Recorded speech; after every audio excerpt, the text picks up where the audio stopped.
Good afternoon. Thank you for joining us. Well, Canada's labor market added 40,000 jobs last month, but there are still gaps in employment. We'll speak with a labor market expert and we'll ask you, have you changed jobs since the pandemic began? What about your view of what you want from your job or your workplace? And our pets column is back. Today we get advice on how to find the best pet services.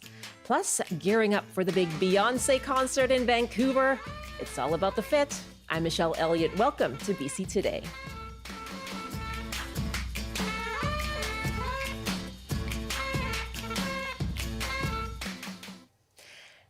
Thank you for joining us on CBC Radio 1 and live streaming on CBC Gem, cbc.ca/BC, and on the CBC Vancouver YouTube page.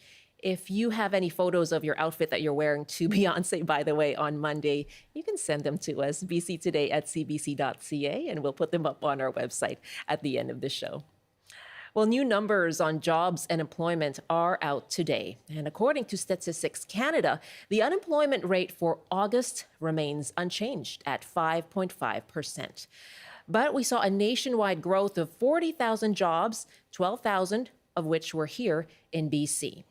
Well, from talks of labor shortages to where those jobs are and where they are not, we're going to break it down for you. But we also want to hear from you and your own personal story.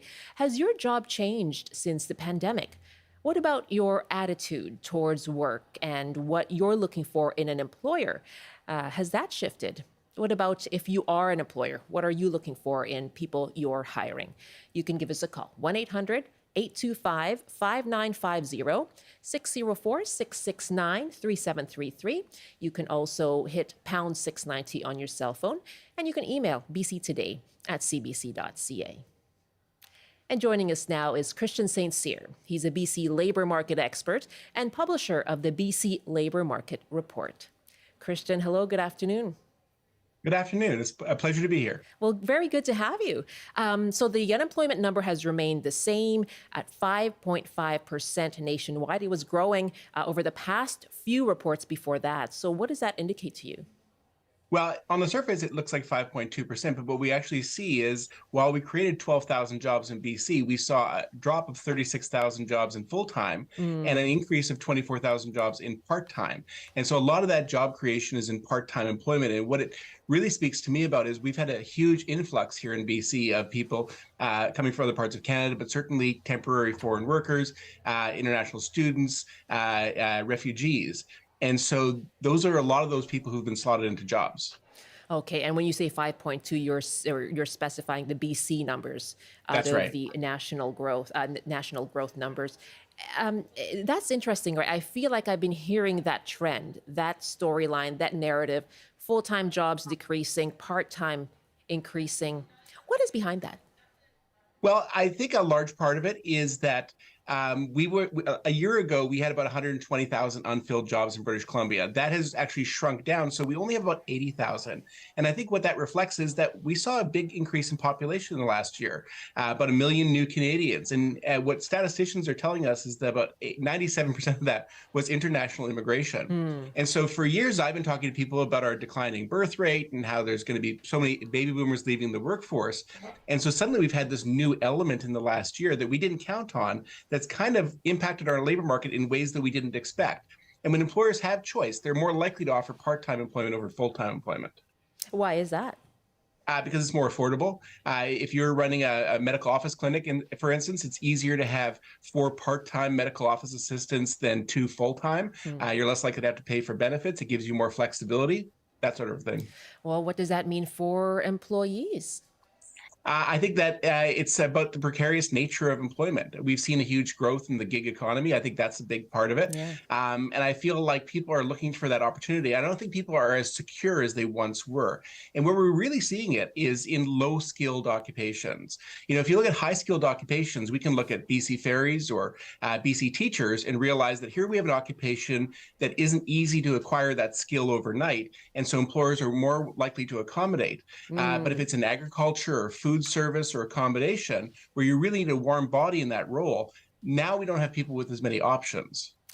I'd love to hear from our listeners on that. Are you concerned about job precarity, about job security? Tell us about your own work. Have you had to change and move to part-time work within the gig economy? Would love to hear from you. What are the pros and cons of that as well? 1-800-825-5950, 604-669-3733. And you can hit pound 690 on your cell phone.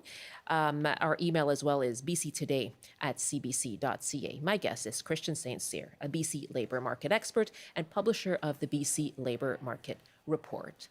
So what should someone who is perhaps looking for a job right now, Christian, what should they take from these trends? I think these trends, as well as things like AI and automation in the Yeah. workplace, should be a great indication to people that education and training is more important than ever. And not to say that everybody needs to go to university for sure. There are tens of thousands of jobs in construction that need to be filled. So lots of apprenticeable occupations. College does diplomas and certificates in specific occupations. But I think the idea of being able to succeed in this labor market and be trained on the job to do the job, that those opportunities are not only disappearing more because of that kind of automation, but they're never going to pay as well as people are needing to be paid in our economy. Oh, okay. So because of automation or in those places where automation is playing a Yeah, role? I think a lot of those jobs are being replaced, like when you think about apps as you go into restaurants or menu boards and things Right. like that. But really anywhere where people are just entering in data. Take, for instance, BC Ferries. They announced a plan earlier in the year where they're going to eliminate a lot of the people we interact with at the ferry terminals and pursue a technological solution. And so that's just an example of a job that is here today, but probably won't be here in 5 years. Wow. What does that mean for what you do then? You're trying to track all of this and it seems to be just such a moving target. Well, and the thing we haven't talked about is the recession. I think that job seekers are making decisions with the fear of a recession coming. I think employers are making decisions. I think industries are changing. Usually good economic times and bad economic times drive the labor force forward in ways that you can't even expect. Yeah. And so what about employers? What they're looking for, what they're hiring? I know what you were saying. It changes depending on the kind of work. But, we also hear, of course, there's a labor shortage and employers can't find workers in service industries and things like that. And so what should people keep in mind when it comes to employers? Well, the one thing I hear from employers quite frequently is I can't find anybody, people are Right. ghosting me, I'm trying to hire and there's no applicants.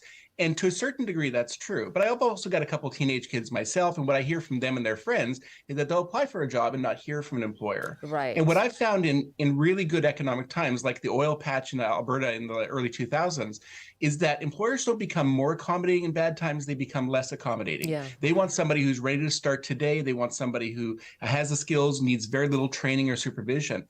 And that those people are a hot commodity in our labor market right now. They have a job already. And if they don't have a job, they Oh, Christian, I pick think from 10. there you are. Okay. Employers need to think right now, you know what, if I invested the time in this person right now, they could be a great employee in the long run. But so many employers are busy that they don't really have the time to invest, or at least they don't perceive that they have that time to invest. What are the sectors that you think have are seeing growth that people can probably look at and say, I have a future there? Honestly, I feel like a lot of the sectors where it's a lot of people interaction, healthcare has a lot of that, but financial services, real estate, insurance, you see a lot of growth in those areas. But it's the jobs where AI cannot easily replace someone. A good friend of mine sold insurance for many years, and he said, nobody wants to buy insurance. People have to be convinced to buy insurance. Right. And if you think about high-end retail, there's a good example. Like, we rely on people because they can demonstrate creativity and empathy and develop a personal connection with someone in a way that AI will never be able to. It seems to be such a cloud over everything these days, right? Whether it's education, employment, we've seen, of course, labor disputes because of AI, things with like the port and things like that as well. 1-800-825-5950, 604-669-3733. In light of the new numbers on employment out today, Statistics Canada finding that the unemployment rate for August remained unchanged at 5.5%, 5.2 in BC. We're asking you about your own job situation. Has that changed since the pandemic began? Has your job situation become more precarious? Have you dipped into the gig economy? What are the pros and cons of that? And if you're an employer yourself, what are the things that you're looking for? What's it like trying to find employees? 1-800-825-5950, 604-669-3733, pound 690 as well on your cell phone. And you can email bctoday@cbc.ca. You know, you mentioned, Christian, that you have a couple of teenagers who have been looking for jobs. They apply, but don't hear back. Anecdotally, I'm hearing the same as well. And people typically go to these websites, right, where they can look for listings and then contact employers through there. You know, what advice do you have? How can people even contact potential employers? Do they need to go door knocking? I think door knocking to a certain degree is beneficial. I think employers were more turned off by it about 10, 20 years ago when it was more frequent. But what happens is, and I listened to a podcast recently that talked about AI and how employers now are unaccustomed to people coming in. And I think that's a great way for young people, particularly, to demonstrate that they're interested. Following up, I think that's an important part of it as well, even if it's like a note or an email. So I'd certainly advise that. I think that employers expect young people to be irresponsible or unaccountable. And so I think when you can do those pieces, that really makes a person stand out. Okay, yeah, that they're coming up against those stereotypes, aren't they, as Yeah. well, young people. Let's take some calls now. Roman is joining us from Port Alberni. What are your thoughts on the job market these days, Roman? Well, I've asked this question before, and I don't know if you're expert. I'm thankful for his presence and his advice. We'll be able to answer this, so I'm going to throw it out as a bit of a devil's advocate type question. What other measures of success could we use for the labor markets and the economy in general that might be better suited to the reusability or the repurposing of supplies rather than focusing solely on production as the measuring stick? And what I mean by that is, you know, we a lot of the markets that are considered niche right now, you know, thrift stores, Right. Food markets for food that generally Upcycling. just goes to waste. Yeah. Upcycling, recycling. What kind of catalyst do you think is there that would commit a lot of general province of BC to the kind of paradigm shift towards this, rather than focusing on one type of market that seems to be getting quite exhausted? What an interesting and thought-provoking question, Roman. You know, right, when we calculate GDP, it's on production. What about that? Because there is so more of a push for reusing because of people's concerns about waste and the environment. So how can we shift the paradigm towards that and seeing growth in those sectors as a success? I think government has a lot of tools at its disposal in terms of encouraging those types of businesses. I remember meeting with the owners of a company that was in Richmond, and they were recycling mattresses. So they were basically breaking down mattresses into their core pieces to create new mattresses. Wow. And they had relocated to Hope because they just couldn't financially afford to continue on in Metro Vancouver. So I think that those sorts of companies are already existing. But I think a lot of it's about our consumer behaviors. I hear people talk about shop local, don't support big companies, and yet there's no shortage of people parking at a Walmart or Right. buying things on Amazon. And Right. especially when we have high inflation and high cost of consumer goods going up, that people will say, I can't afford to do that. I can't afford to shop in Canada. I have to shop in the States because of the high cost of goods. So again, I don't know how we get the actual individual to wrap their brain around that. Yeah, so it's what drives consumer behavior as well. And as much as we can talk about, we want to recycle, we want to reuse things, as you say, where are people actually shopping? A really good angle to that conversation. Thank you very much, Roman, for that question. And when you look at jobs and where the jobs are, where the gaps might be, are there regional differences in British Columbia? Yeah, honestly, where we see a tremendous amount of employment is in Metro Vancouver and in Victoria. That's where we see the highest concentration of employment. Hmm. Probably Kelowna comes after that, which is interesting because if you look at Toronto, for instance, it has a higher level of unemployment than other parts of Ontario. Hmm. People want to live in Metro Vancouver and they want to live in the capital region, and so that's where you see the lowest amount of employment because that's also what's driving business. Right. You do see slightly higher unemployment in our more rural and remote communities in BC, communities of like 5 to 10,000 people. And the challenge is that we have an entirely immigration-based strategy for increasing our labor market. If we were entirely reliant on Canadians, we'd actually see our labor force drop. And so when we're entirely reliant on immigrants, where do immigrants settle? Well, they Right. typically settle in the large urban centers. And I think that's one of the reasons why the unemployment rate in Toronto, which captures the most immigrants in Canada, has actually seen their unemployment rate go up because it's a magnet for these international immigrants. So you're not seeing at this point the impact of the housing market pushing people outward outside of the capital region and the lower mainland? It's interesting because I've been asked this many times over the last 10 or 20 years. Hmm. And no, I mean, statistically, if you look at the growth of population, Surrey and Langford grew much more than Victoria or Vancouver. But they still grow, Vancouver and Victoria still grew quite a bit more than Vanderhoof or Terrace or Chetwynd, places that might be even a little bit affordable. And the other thing to keep in mind is, as an example of Vanderhoof, I looked at how much it would cost to buy a house in Vanderhoof the other day, and it was between $600,000 and $700,000 Mm. to live an hour outside of Prince George. It's not affordable to live almost anywhere in British Columbia. Uh, that I've heard before. Let's go to some calls. You know, we've been asking people to, has your job changed, but also has your view of what makes for a good job or a good workplace, has that changed since the start of the pandemic? Love to hear from you on that.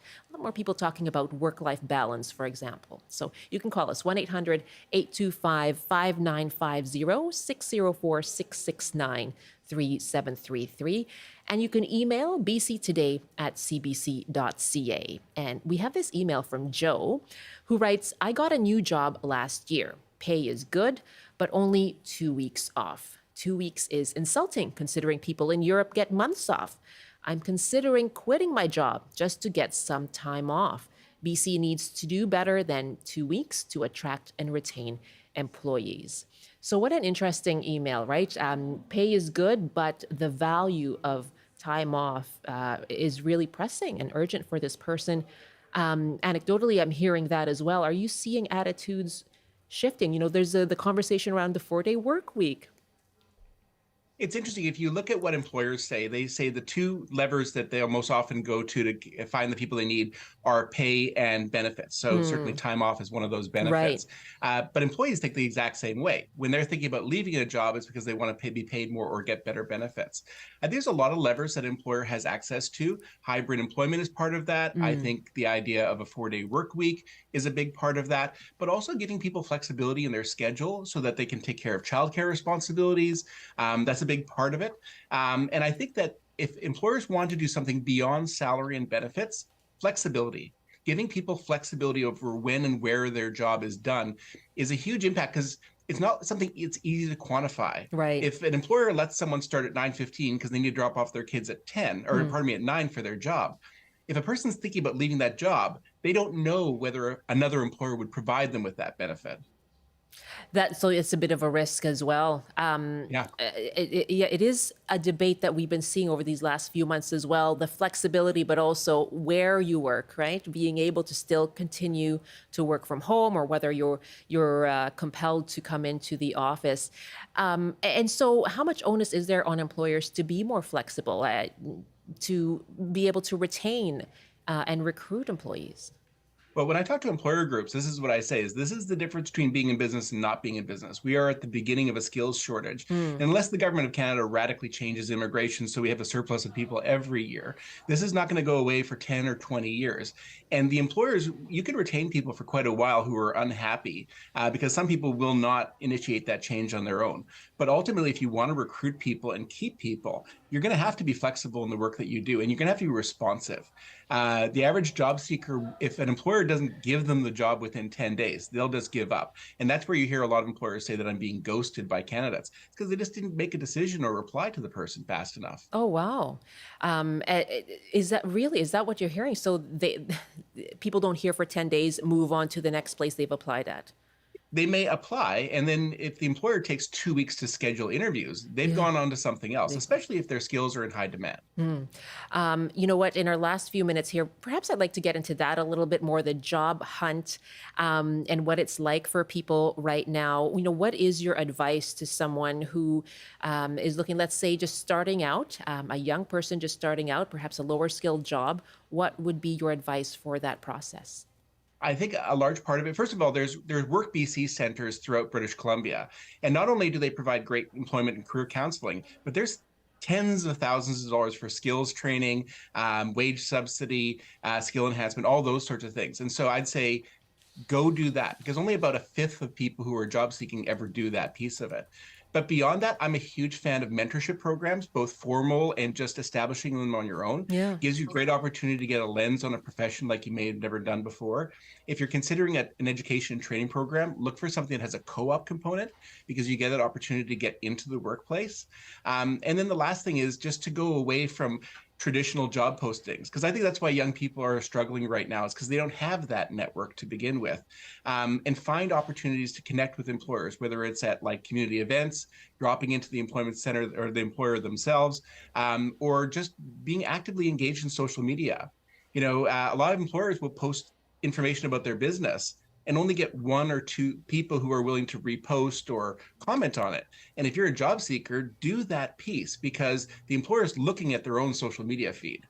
And that goes to what you were saying earlier, which is a lot of the jobs where there will be growth and perhaps you can look to find employment will be those face-to-face jobs, the ones that require you to develop relationships. Yeah, absolutely. Yeah. What are the skills then that people should be acquiring now as we face more challenges from artificial intelligence and all of that? What are the skills that people should be acquiring at whatever age? I think people should be having a strong sense of technology. What we find, a lot of people who pursue employment in their 40s and 50s, quite often they haven't stayed up to date on some of the new technologies. So being able to master things like Microsoft Office and the suite of applications, that would be a big part of it. Being competent at social networking, even if that's not a key part of the job, it's a great way of demonstrating that you have the skills that are necessary. But a lot of what employers are looking for right now are soft skills. The government of Canada calls them skills for success, and it's 9 things. And a lot of it is just numeracy, customer service, collaboration, teamwork, things like that. And I think if people can enhance those skills, that's what a lot of employers are looking for, is that basic skill that they can translate into their workplace. Into wherever they may end up, including trades. Yeah. Let's take a call here from Jack in Vancouver. And you're a tradesperson, Jack. Yeah, that's correct. I've been a tradesperson all my life, same trade. In demand. Yes.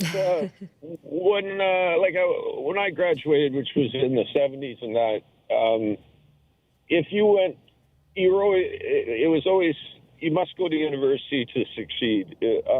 If you were going into the trades, it was because you're probably not that smart and you're kind of looked down upon. That stigma, so yeah.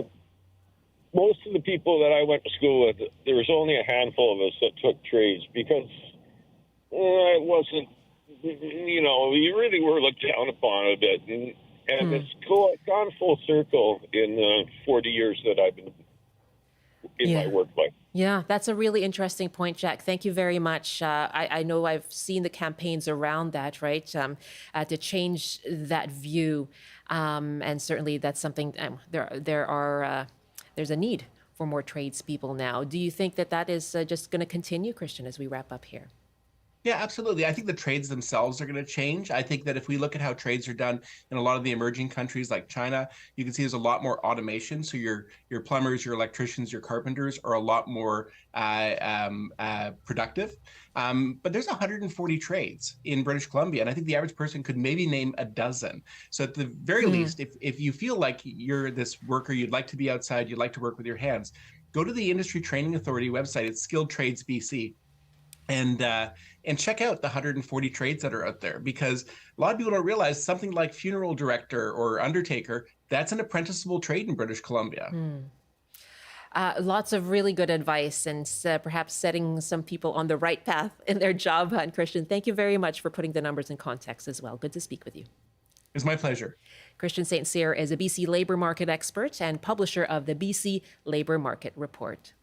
This is BC Today here on CBC Radio 1, live streaming as well on CBC Gem, on cbc.ca/BC, and on YouTube. I'm Michelle Eliot. Thanks so much for joining us. And coming up in our next half hour, our pets column is back. And today we are going to get some tips on how to find the best pet services out there. So you can let us know how you choose, where you look, and how challenging that can be. Plus, we are going to look ahead to the Beyoncé concert with a couple of fans and find out why it is such a big deal. It really is.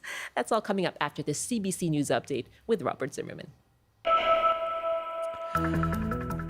Good afternoon. COVID numbers are rising sharply here in BC. The BC Centre for Disease Control says the number of cases went from 133 in 1 week to 447 3 weeks later. Over the last 4 weeks, the centre says there have been 4 COVID outbreaks in acute care facilities and 1 in a long-term care centre. As we've been hearing on the show, Statistics Canada says the national jobless rate held steady in August while BC's dipped marginally. Unemployment across the country was 5.5% in August, the same as July, in part because Canada's monthly population growth of about 80,000 people can nullify job creation. And a 10-meter pleasure craft that caught fire in Falls Creek yesterday afternoon stayed afloat overnight, but only the tip of its bow was above water by this morning. A man aboard the boat was severely burned when a suspected cooking fire spread. The boat was tied to a 12-meter sailboat at the time, and another boater took a woman from that vessel to safety. And now the forecast air quality statements continue for several areas due to wildfire smoke. On the north coast, mainly cloudy this afternoon with a high of 16. Hazy and sunny with highs up to 19 in the Peace. In the central interior, sunny with local smoke and a high of 21. Highs in the mid-20s with a mix of sun and cloud in the Kootenays. In the southern interior, sunny with a high of 25. And for Metro Vancouver, Greater Victoria, and the Fraser Valley, lots of sunshine this afternoon with highs around 21. I'll have more local news at the top of the hour. Now back to Michelle with BC Today. Thank you, Rob. You know, I've been looking forward to chatting with you actually because I heard something in our sports report this morning. Yes. On the early edition. And I see you as our resident tennis player here in the newsroom. And sure. I heard that tennis player Eugenie Bouchard is branching off into a different sport. Can you not guess? pickleball. Don't tell me it's pickleball. That very sport. It's pickleball. I would classify pickleball as an activity rather than a sport. It is considered a professional sport. And so she's going to be doing it professionally? Yes, she's going professionally? into the, oh my goodness, Rob, all our pickleball fans that have been on the show are as I've said, upset. that's great. People are out there getting exercise, but just don't take over it's like putting a ping pong table on a tennis court. Who does that? Nobody does that. So sure, it's great. People are getting exercise, but oh my goodness. Tell us how you don't really take feel. over tennis courts. Well, she is taking over the pickleball court. So she used social media to announce she'll be joining the Carvana PPA Pickleball Tour starting next year. Is that a real thing? It's a real thing. Okay. It's a sport, Rob. Yeah. All right, sure. I guess, I mean, darts is a sport, but I mean... Breakdancing. Is that true? That at least takes some... Say physical skill. Yes. My son actually plays pickleball. Yeah. And he really That's great. He's getting exercise. Yeah. But it's not like it doesn't, a game you can learn in an afternoon, I don't think qualifies as an actual sport. Rob will be our next guest the next time we talk about pickleball on the show. I will be? Yeah. And I'll pass on that. Tennis then. Sure. We'll go back to tennis. Okay. Thank you, Rob. See you. Bye. Bye. Rob Zimmerman in the CBC Vancouver newsroom. Welcome back. This is BC Today here on CBC Radio 1. Well, yesterday, BC's Emergency Preparedness Minister warned, and this week, warned that we are facing drought conditions we have never seen before. Now, with strict water restrictions in places in many parts of the province, some farmers are struggling to make ends meet. The CBC's Yasmin Gandam has more. I haven't seen it like this. This is the driest he's ever seen in 80 years of farming. Matthew Lady runs Brookfield Dairy Farm in Maple Ridge. The farm has been in his family since 1879, but if the province does not see enough rain, he is worried he won't be able to keep it up. We're learning to adapt as we go, but there's only so far we can push things. And right now I feel we're kind of pushed to the limit. You can see the grass is a bit ground and dry. They're happy to be out here eating. Lady says farmers are all competing for the limited stock of hay right now, resorting to buying from across the border. Governments are calling the conditions catastrophic, unlike anything that's been seen before. The federal minister of emergency preparedness says work is being done to make sure policies are in place to support those hit hard by the ongoing drought. Looking at the mitigation and the adaptation work. So that's an area that we will work together on this. The wider drought issue, I think, is going to have to take a look at a much wider issue when it comes to what type of new systems are going to be needed in place, what type of disaster that might also fall, and what type of consultations will be needed. But this climate change expert says conditions aren't changing anytime soon. The drought conditions this fall is more likely to actually continue all the way to mid-spring. And the reason being, there will be precipitation, but most of it falls mid to high elevation in the form of snow. The province has seen sustained higher than average temperatures and low rainfall this year, leading to the worst wildfire season on record. While too much rain too quickly could cause the catastrophic flooding seen in winter of 2021, too little could extend the drought into the new year. That wildfire has a double whammy, an effect on droughts because it exacerbates the droughts because the landscape is actually now water repellent. The flood level that we used to experience once every 100 years, we're now experiencing them more frequently. One step we would look to in the future was adding irrigation equipment. For now, the only thing farmers like Lady can do is hope for some rain and relief. Yasmin Gandam, CBC News, Maple Ridge. Thank you very much, Yasmin. 12:37 now, 1:37 in the Mountain Time Zone. You're with BC Today here on CBC. Well, our pets column is back today, and we are talking about finding pet resources you can trust. It can be a challenge, and the BC SPCA has a program called Animal Kind that gives accreditation to services that they deem to be leaders in their profession. We're going to find out more about that, and we are asking you, do you struggle to find pet resources? Things like dog walking, dog grooming, or dog training. How do you choose, and what are your own questions about finding trustworthy pet services? You can give us a call, 1-800-825-5950, 604-669-3733, or you can hit pound 690 on your phone. You can also email bctoday@cbc.ca. My guest is Renee Erdman, a dog behavior consultant with Bravo Dog based in Vancouver. And she joins us on the phone. Hello, Renee. Hello, thank you for having me. Thanks very much for joining us. How hard is it to find a good service like a dog trainer like yourself? Well, I think it's incredibly confusing for the general public because it's not a regulated industry. So essentially, you can Google dog trainer and whatever comes up, quite quickly can look appealing. However, if we aren't looking for the right things, then we can actually cause quite a bit of damage depending on the professional that we hire. So it's hard for people to navigate is what I would say. Right. And the information itself on what is the best approach, that can be confusing as well. Exactly. And I think that's why it's so great that the BC SPCA has initiated their Animal Kind program, which accredits dog trainers so that they're safe to refer to the general public. What does it take to be accredited through this program? Sure. It's quite a lengthy process. They audit each individual business and ensure that they have the proper education, background, experience, as well as they're utilizing the right methods that aren't harmful, which of course is going to be positive reinforcement-based training. And so, for yourself, what does it mean to you to have been appointed to this program?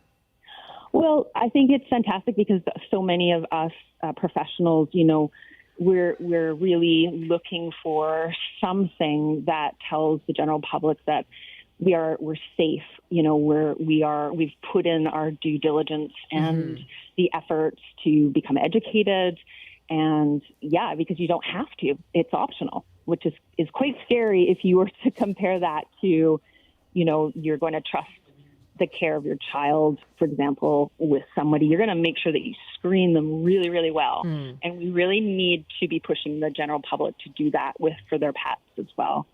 Okay, let's ask you for advice on that as well. What questions people should be asking? But I want to give out the phone numbers once again. My guest, Renee Erdman, is a dog behavior consultant with Bravo Dog in Vancouver, and we're asking you: do you struggle to find and choose pet resources?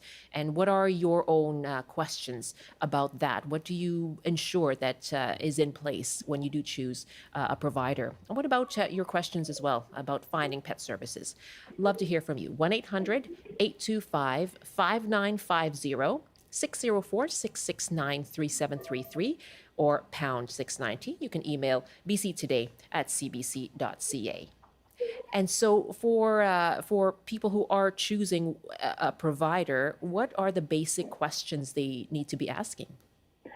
Sure. Transparency is what we're looking for. And so questions that we can be asking are, what tools are you utilizing with training, and what tools are you not utilizing with training?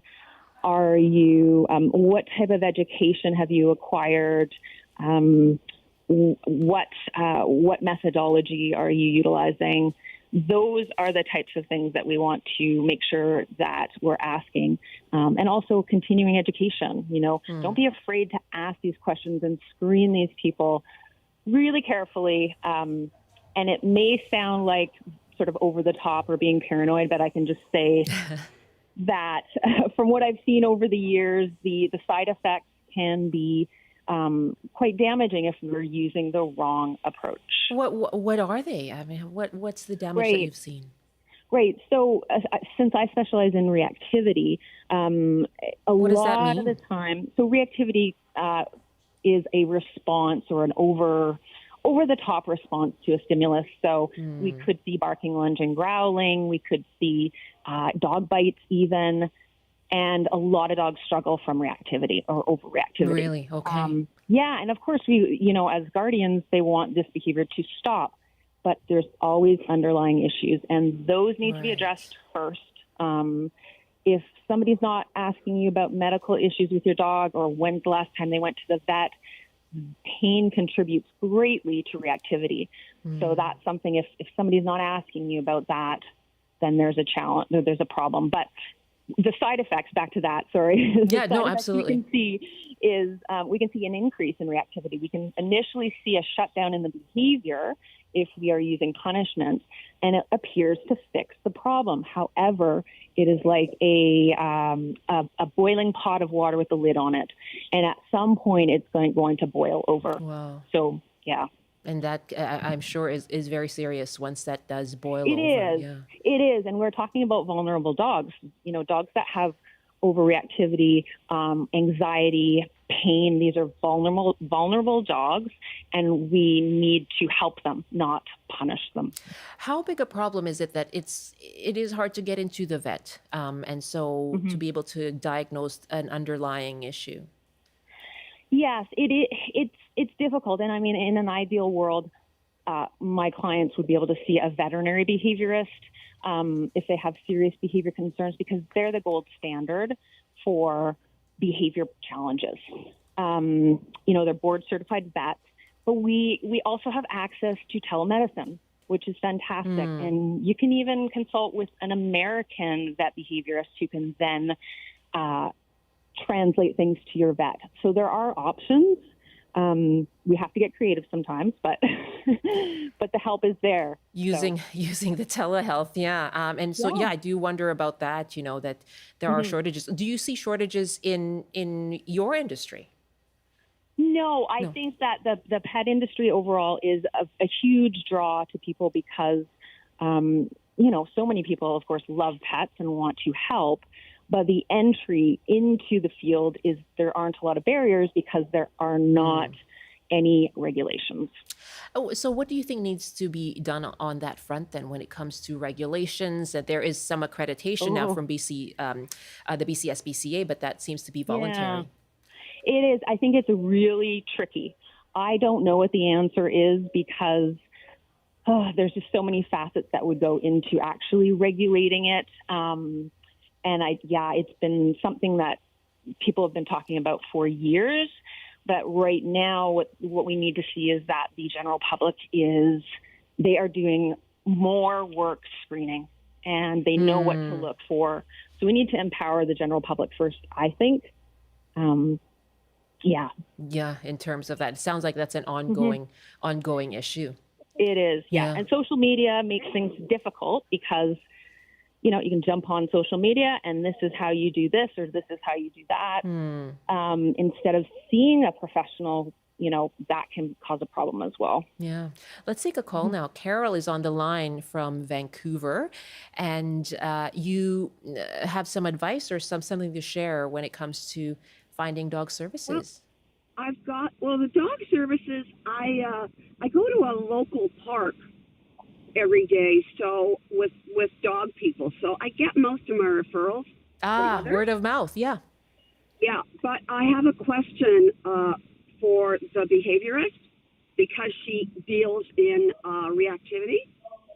Yes, my Sheltie, who is 3 years old, at the age of 7 months, was attacked by a large pit bull in the neighborhood.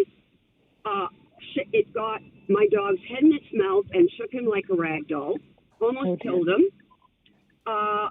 He went into hyper Sheltie. Oh boy! Spent thousands on a dog trainer, a dog behaviorist. He's on Prozac and gabapentin, and the reactivity is still killing him. So where do you go? Right. Okay. So, and have you seen a veterinary behaviorist? Because I think that. Oh yeah. You have seen English a woman veterinary who's behaviorist on the board for Vancouver.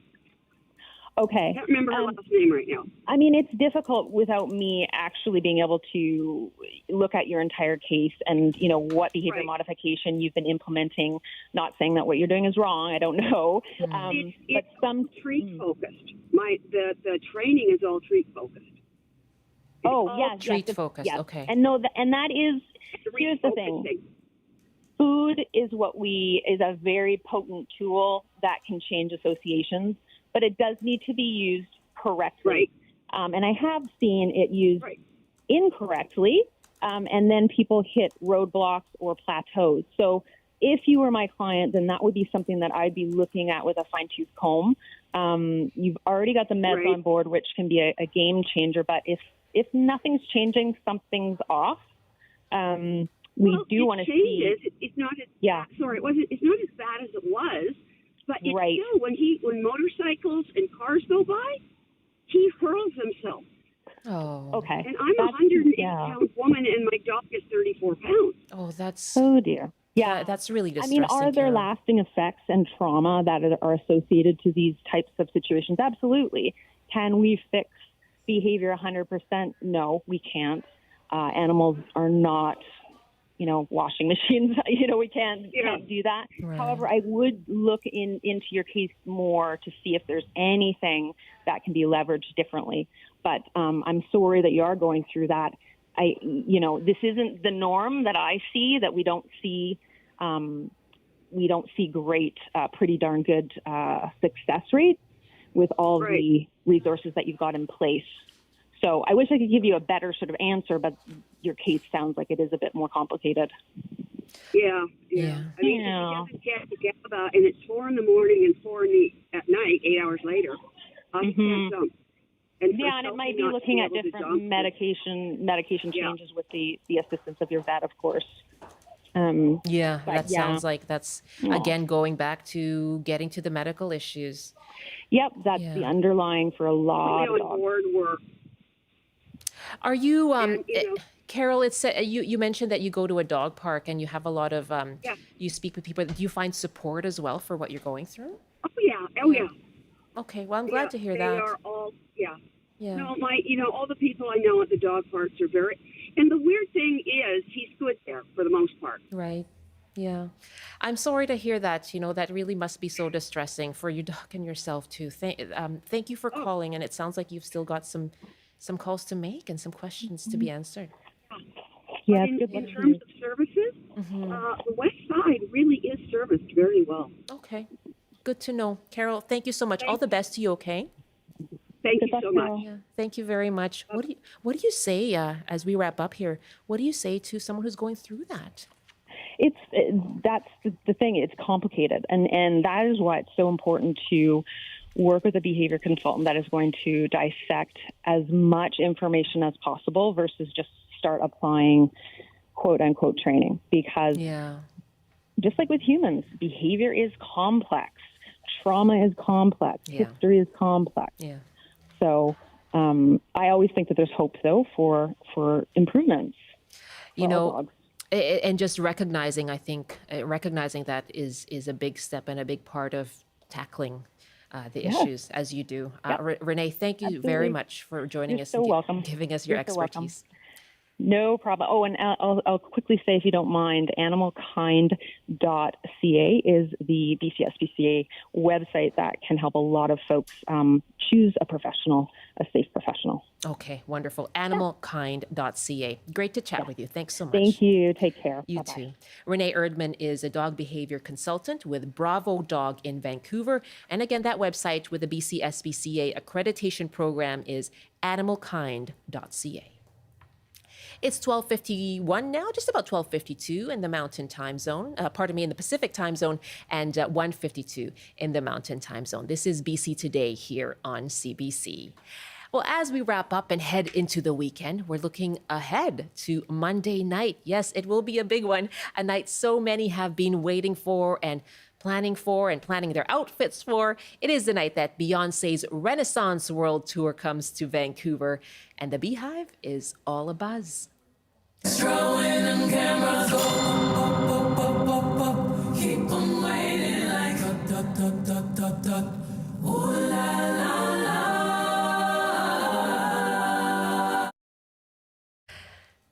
I'm joined now by a guest who is a self-proclaimed super fan of Queen Bee. And we're also trying to connect with a second guest as well, who is a local business and whose company was actually featured on Beyoncé's website. So we're going to try and connect with her as well. But joining me here, to my left, is CBC On the Coast's food columnist Shiva Reddy. And she talks about food most of the time, but she's a big Beyoncé fan. Hello. I love Beyoncé so much. Hello. Thanks for having me, Michelle. I was just thinking I'm going to contact her because I have a feeling she is going to Beyoncé. Tell me about why you love her so. I love her so much because I feel like, okay, every decade, one of the Knowles sisters puts out an album that just understands my soul. And this has been one where it's just so musical. And I haven't heard an album where you start from the top and you finish, and it all feels like one beautiful long song that just makes you cry, laugh, and everything at the same time. Yes, you can't sleep on Solange Knowles as well. No. That's very true. I love her soulful music. And with the Renaissance, I thought when Lemonade came out a few years ago, that would be impossible to top when it came to that storytelling from the top and to the bottom, all right? But here is Renaissance with its own distinct sound. How would you describe it? Yeah, that's a great question. I find that like the sound of a Lemonade, and especially like being able to take a marching band and make that something even bigger and louder and beautiful. Formation, yeah. Right. Like having to go through all of these different stages of life, Renaissance, I feel like, is this album where she's really stepping into her power of just not really caring and just living out loud and letting us feel that way as well. Really embracing it. I mean, so much of it is that, right? The anthem. and what it's all about, embracing who you are. And speaking of embracing, all I hear around the newsroom is this buzz around where, so many people are going, but also planning for what they're going to wear. I've seen this on social media. It's all about the silver. Why is that? Why? I mean, like, chrome makes her look so godly. I feel like if you see every single picture there, it's just so bright and so beautiful, but also gives back to really beautiful culture from the 80s when you'd have drag queens who had to put together their own outfits. And she gives this call back to her Uncle Johnny, who was able to make her outfits out of cheap spandex. It looks a mess, but it's so stunning. Yes. And it gives you this ability to create your own world, your own outfit. And through chrome, why not? Yeah, why not? And so, what does your own outfit look like? Well, okay, so today, this is, if Summer Renaissance was a song, this would be it. It really would be. What a beautiful orange dress you've got on. Thank you. However, I figured it wouldn't be too appropriate for TV if I was wearing the thing. But imagine a little blue number with a lot of it of chrome everywhere. And I'm also putting together that outfit myself out of a lot of arts and crafts, because why not? You're embracing that part of it too. You're going to have to send us some photos, though. And so how did you go about choosing that outfit? I think that's the fun part about it. It's not necessarily like I'm going to walk into a store, I'm going to see one thing and that's it. I feel like it allows me to tap into that creativity of like a Halloween, for example, when I was a kid, and I just, put so many different things together and riff off of that. And I think that's really what I want to do here. You know what? I think there is just this real sense of fandom for Beyoncé, and we have connected with someone for whom she's made a big difference. Lilian Umurungi-Jung owns the Vancouver food company Mumgry. And in 2020, Mumgry was featured on Beyoncé's website as among Black-owned businesses to shop. And Lilian joins me now for a couple of minutes. Hello, Lilian. Hi, Michelle. How are you? I am so glad to connect with you. I came upon your story just a few hours ago, and I thought, we have to give her a call. How did you realize you were featured on Beyoncé's website?